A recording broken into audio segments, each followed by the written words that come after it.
नमस्कार, मी तुम्हाला आज जिरा राईस बनवून दाखवणार आहे, पण जरा वेगळ्या पद्धतीने. तर व्हिडिओ शेवटपर्यंत पूर्ण बघा आणि जर आवडला तर व्हिडिओला लाईक आणि शेअर सबस्क्राईब नक्की करा. चला तर मग आपण रेसिपी बघूया. अशा पद्धतीने मी एक टोप घेतलेला आहे. हे बघा, हे आहेत बासमती तांदूळ आहे. हे आपल्याला धुवायचे नाही, भिजवायचे नाही, काहीच नाही करायचे.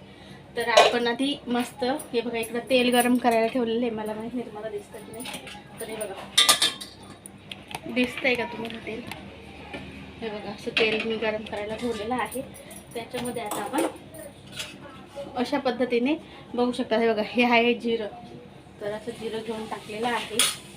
त्यामध्येच आपण आता हे तेजपत्ता आहे हे टाकणार आहोत.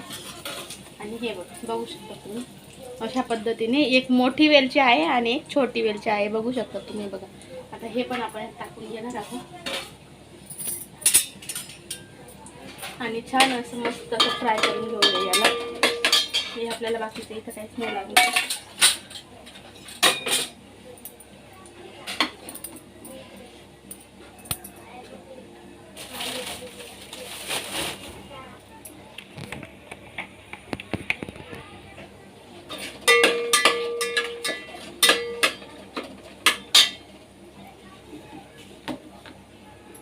बघा, आता आपण हा तांदूळ आहे ना यामध्ये असा टाकून घेतलेला आहे.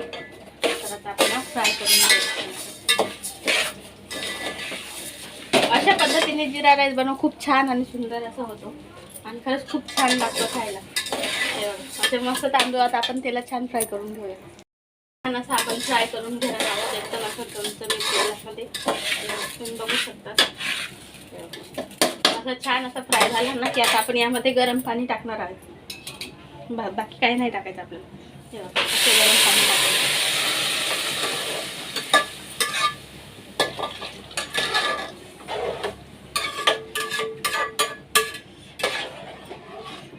अशा पद्धतीने मी अंदाजानेच पाणी टाकते, पण तुम्हाला जर अंदाज हवा असेल ना तर 1 वाटी जर तांदूळ असेल तर 3 वाटी पाणी, असं एकाच 3 प्रमाण वापरायचं.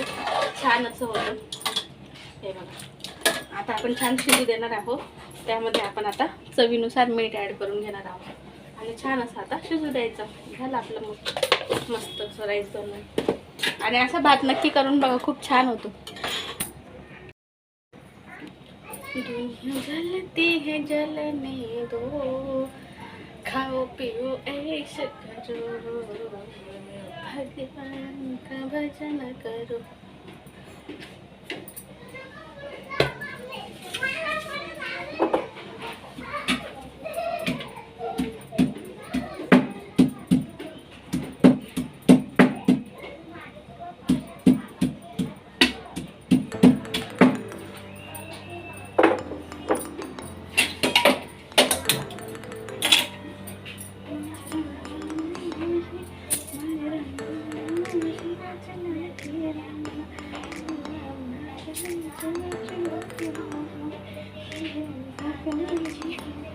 असं व्हिडिओ काढते आता.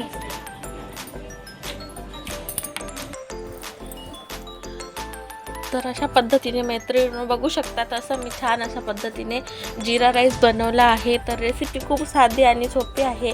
तर जो तांदूळ असून आपला बासमती राईस, तर पहिले आपण कपड्याने स्वच्छ पुसून घ्यायचा, कारण आपल्याला तो धुवायचा नाही आहे ना त्याच्यामुळे. आणि बघा, अशा पद्धतीने मी छान असा भात बनवलेला आहे. जिरा राईस भात काही बोलू शकतो. एकदम सुटसुटीत असा मोकळा असा बनतो. कुठलाही तांदूळ असू द्या, फक्त अशीच प्रोसिजर करायची आणि छान असं बनतो. आणि सगळ्यांना माझं एक सांगणं आहे की माझं किचन खूप छोटं आहे. थोडाफार पसारा असेल तर इग्नोर करा पहिले तरी पण.